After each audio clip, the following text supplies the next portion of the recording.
What it do, ski? It's your boy Farewell34, and today, kicking off the day hot, guys, we are watching Stargate SG-1. This one is season 3, episode 2. I really like what they did with the premiere for season 3, obviously bridging between the finale for season 2. Fan of what they did there. Some of the monologues, getting Hammond involved, the epicness to the story and scale, having all these SG teams going out trying to save the team, coupled with, you know, the first half of that two-parter. Overall, really enjoyed it, and I like what they did there. Even for the first one being a clip episode as well, still enjoyed it. But with that being said, y'all, let's dive into season 3 properly. Fresh story, not continuing off from the last season. So, as always, SG fam, if you're ready like I am, then definitely be sure to smack that like button and subscribe if you haven't already. And of course, y'all, in case y'all are interested in joining the patron fam and being farther ahead, at patreon.com/fellow34 in the description down below. As well with the Discord if you guys want to hop in on some of the conversations. We're growing the Stargate fam on there. So if you're on Patreon, you want to hop onto the Discord, it's free, and just chat with a bunch of other of the SG fam. So let's just dive into these two. Yeet. Well, we out here. Wait. Sorry, guys. Sounds presidential. What's poppin' at the base this week? Jacob, my boy? Sam. I don't dye his hair. We need your help. You need our help. What in the Yu-Gi-Oh are we talking about? The top symbol. No kidding. And look at the effects. Let's go. A family tree of the ancient Egyptian gods. Actually, of the gold system words. Ra. Family tree. Who's this Satesh fella? Oh boy. Outright evil. Why Seth. haven't we heard of him before? Thousands we haven't even heard of, right? Only dozens in the ranks of system lords. Yes. The Toka Council has been taking a gold census of sorts. But there's one gold we've lost track of. Seth. Are you saying he never left? That's our theory. We think he still might be here, hiding among Earth's people. Huh? Yo, that could make a lot. I'll play the intro. That could make some sense. That's a cool pivot, though. I mean, like, just into, like, a new idea to throw around. If one of the ghouls has been here and he didn't cut, that could tie into the idea of the second gate, and they could be working with that ghoul, Seth, I think is the name, whatever. That's pretty cool.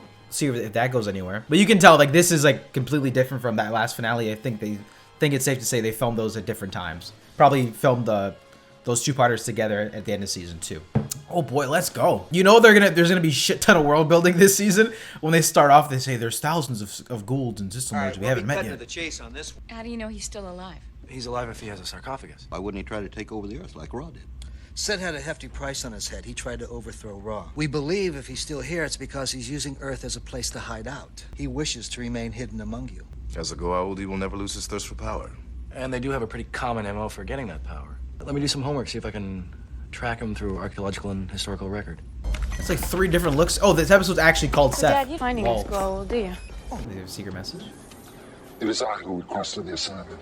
Your father has an unresolved issue here on your planet, and frankly, it's beginning to irritate me.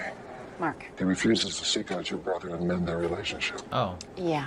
Well, Mark isn't exactly rushing into my father's arms either. I have a number for Mark in San Diego. So, I haven't seen him since either of his kids were born. I guess he Like I paints me stepped with in the on same family brushes he issues does here. accidentally. I'm trying to find some Sound like he's ghouls. as wise as they Not say. Mark. It appears there's been a cult of Satesh throughout history in one form or another since around 1000 BC. Satesh was picture represented by an Shari on this animal that table. was That's either... cute. The helmets of the Satesh Guard have continued to be the source of many jokes among the Jaffa. Jaffa jokes? Let's hear one of them. Oh A god. Serpent Guard, a Horus Guard, and a Satesh Guard meet on a neutral planet. It is a tense moment. The Serpent Guard's eyes glow. The Horus Guard's beak glistens. The Satesh Guard's nose drips.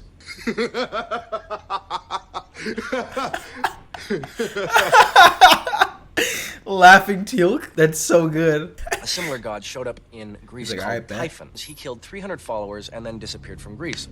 Now that point Oh, history she got altogether. flashes? A new cult arose in England in the early 1800s. The cult had an enigmatic leader named Seth. Seth's worshippers, all of them, were found dead, having Sounds like slit their own Kool-Aid. throats. Oh, yep. Guy liked to leave a lot of dead bodies behind. Cult whose leader is named Seth, just north of Seattle. Road trip. The HF are investigating him now because they've become so heavily armed and fortified. This guy has about 50 followers who are all apparently ready to die for him. X marks the The program spot. ex-members of the cult describe Seth as having magical powers and the ability to heal. They also claim he's murdered several members in front of the others. Several independent reports have stated that the cult leader can make his own eyes glow. I mean, if that isn't on the ball, I don't know what is. Also has a deep sounding voice every now and then. It feels a little different. I don't know if it's just this episode or like how the show's gonna be now, but it's a different feel for sure. Main building's about 3/4 of a mile up that drive. I sure hope you can shut these guys down. I'm still dead. Teal'c had the memes, inside Jaffa jokes. Camping out here the past month, hoping to catch a glimpse of my boy Tommy. We've been in there 9 months now. Pathetic Folks need programmers. What do I sense is about to turn into like a thriller or You're be the like father, aren't you? mad boys twists? in there. If you help us, we might be able to help you. That won't be necessary, but we could use any information you might have. You're being surveilled. Yeah, I saw him. Oh, hella bait. Alright, let's make the move. Oh my gosh, I just had a flashback of Apophis bodying them in the forest. That what episode? Oh, that was the Nox, wasn't it? That was the Nox episode, yeah. It almost got shot up. Sir, they're sidearms. Whoa. I think it's safe to say there's a glow there. They stay strapped. They're ready to go. Wondering when you folks were gonna show. Special Agent James Hamner, ATF. You guys, special forces? Also classified. I have top-level clearance. Oh, not top enough. You have a rather insubordinate subordinate, General. You have no idea what you're dealing with. And I suppose you do. As a matter of fact. Yes, Great, actually. then why don't you tell me? This is a secure phone, isn't it? Can we use it to place one call? Ooh, bad idea. It's either Hammond or the Prezi. Can we assume some kind of brainwashing is going on? It's probably Nishta. Once inhaled, infects all tissue in your body, including your brain. Tends to make your mind extremely pliable. That's like what happened. It's stronger. True. Nishta does have an Achilles heel. Once its effects are reversed, it can't reinfect a host. There's only one way, an electrical shock. But we Well, cannot isn't that kill the host. convenient that we have That a is why it Zat? worked when I shot Rack with the Zat Nicotine. Go in with Zats. It's too easy. And like I said, any kind of frontal attack is gonna be a problem. Besides, with all the firepower he's got, we wouldn't stand much of a chance anyway. Only if you could go invisible like the aliens from the last episode. Yes, Mr. President. Well, yes, sir, they are here, sir, but Nani? with respect, sir, the jurisdictional rules in this case are clear. This is a civilian matter. Are you sure you want to do that, sir? Yes, Mr. President. Colonel O'Neill in here. You just got sunned. Jack went up to the man like, hey, relax. You're a little pup. I'm a big dog, all right? Little pup. In fact, I'm to issue you an emergency special agent credential. He's put you in charge of this operation. Excellent. My first order of business. Get me one of those cool jackets. Extra large. Double XL if you got it. On your way out, send my team in. Your team. It's an odd bunch of people. This Seth guy got some kind of secret weapon you don't want the world to know about. All right, listen. Since you have clearance, Seth and his boys got their hands on some top secret technology. Now, you've heard of classified. You got it. Thank you. Yeah, is that MSN? Like, it's booming. Who's nudging him? Did General Hammond get the president involved, sir? Oh, yeah. I'm thinking we need to get in there. That's a cool one take. For example, many Egyptian leaders built their compounds with underground escape tunnels. That is correct. Okay, so we should do a perimeter search outside the fence and look for those tunnel entrances. We'll have Mr. Hamner's men help us. Hey, Jack, all I'm saying is, Fab, keep flexing like this, moving around, you might gain some enemies. You might be the water-cooler Toxa of the ATF, assassins. Fuck, maybe some Asgards might not even like you. We don't know. There's a lot of them. Also, this is 2000, I think, by now, right? Because the first season was 97. Unless I'm correct if I'm wrong. It should be like a year, either 01 or... I don't think it's 99. Got a point of entry, now what? We get dosed with that organism, and all of a sudden we're working for Seth. I mean, with the arsenal he's got, we wouldn't even get close to him without being gunned down. Dad, you said an electrical shock like a Zat gun would snap us out of it. Sir, I think I have an idea. Oh no, you're gonna get taken. One of you guys traces and then shoots her midway, or... Oh, built it. Okay. That's cool. It'll work, sir, assuming Dad's right. If the jolt is big enough, it'll work. But you'll have to stay under the Nishta control long enough for it to spread through all your tissues. Otherwise, it'll regain a stronghold in your body. Okay, Teal'c, push the button. Ah, hey! All right, bet we're good. We got our AirPods in. All right, here we go. It's like a System Lord party. They're all just like drinking and having fun, doing shots, keggers. Daniel. What? Why are you asking me? Well, in the digs, there were stairs leading up to the main structure. It's like an elevator, maybe? Platform, just going down. Ooh. Nope. Ooh, this is already creepy. Who are you? Well, I'm Larry. Say goodbye to your impure military past. Only Seth can bestow. I don't know why he just comes across as like a grifter. All right, let's see how this goes. Welcome, disciple. How are you feeling? They are awake. Shall I activate the devices? No, we must wait to be sure the Nishta has permeated their tissues before negating it. About an hour. Mind if I what? I mean, my son's in there, you know. I just want to be involved. Get him a cup of coffee. Grab a cup of coffee? Sure. Yeah, it was in frame. I'm like, that's such a specific thing to have in frame and not mention it. He's on some shit.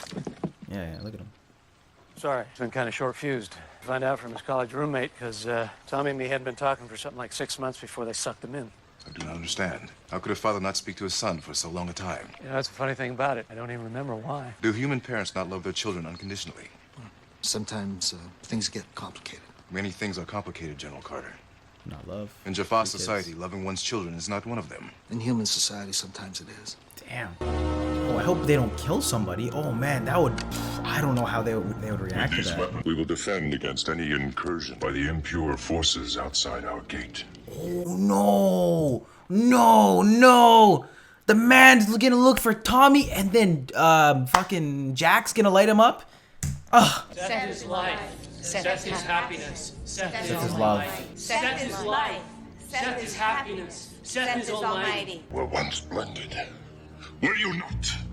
Oh no! No entry marks. I sense a trace. Bring me those who came with her. Yeah, now that I think about it, that's a good point. Why would they let Sam know that she was blended? Seems like they would just send Jack and Daniel. But I mean, you also want to get the chance that she's gonna treat him different because she's a woman, right? Pretty risky.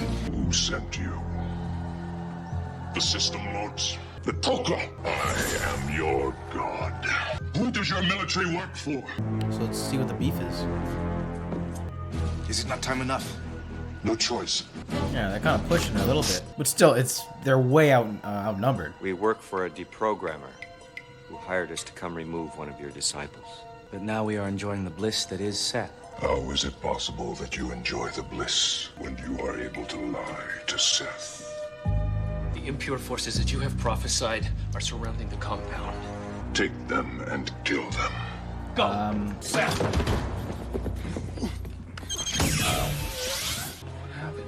It's okay, we're here to help you. In and out. They got the Tesla trucks. Let's go. We must distribute them throughout the compound. Access to all we have built up here. What have you built? You're giving me mad vampire energies too. Is that just me? Or maybe I've just been watching too much Buffy. I don't know. I'm really confused. Who are you? We're friends of your father. We're the Zats. Zats? These? Okay, bless. Now we got more on the base. Now, can you activate those transport rings? Be sure to tell him it's one tap, not three. Or else he'll delete some people. It's on me if they get killed. It won't be on you. It'll be on me. Jesus. Double fisting it? Go. This was an interesting storyline, like cult episode. Get all the medical teams up here, stat! Some blankets and shoes! Okay, come on, let's go this way. Come on. Let's go. How dare you challenge the power that is Seth?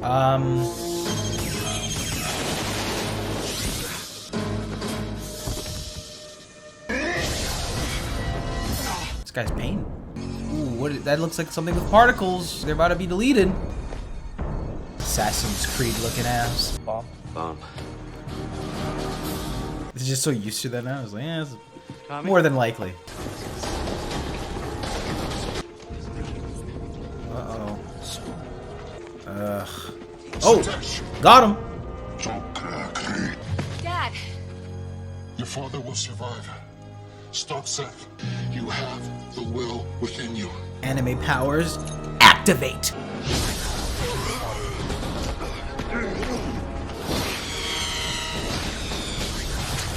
Oh my god! You killed him. Hail Dorothy.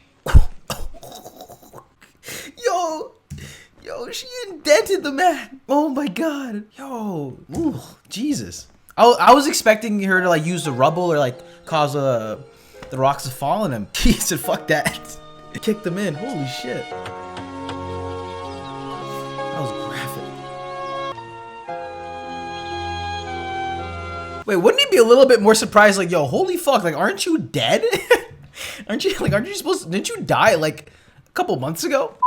And that was my reaction video to Stargate SG-1. That one was season 3, episode 2, and I gotta say, it was a pretty good episode. So things that really stood out to me there were just the actual feel and the way they approached the episode. Felt very much so just like the standard formula of like a crime show almost. Definitely different than some of the previous episodes and even the civilian episodes that we've seen so far in Stargate SG-1. Even in the directing and the way they went about presenting this episode, one takes dynamic shots there with some of the dialogue. Also, I liked the idea of the father-son dynamic and the parent-son dynamic. Initially, when Jacob came off talking about his son Mark or whatever it was, I didn't know where they were going to go with that. I don't recall family being a significant matter, or her brother. Maybe it was mentioned that episode with the journalist when we first met Jacob. Might have mentioned it offhand, but I think I might have forgot. But I will say I think it worked for the most part. And I thought the way that they connected with the 2 or 3 other family matters, for example, between Tommy and his father,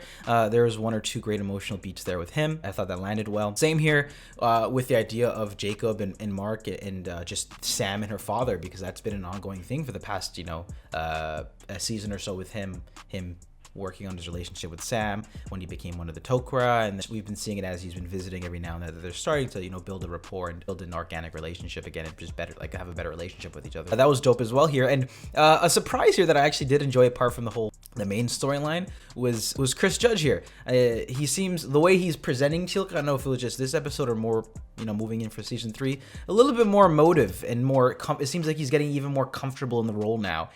2 seasons done. That's great to see here. His eyes are a little bit even more emotive and lively here when he's speaking his friends' lives are on the line. I enjoy those bits. The joke was so good too.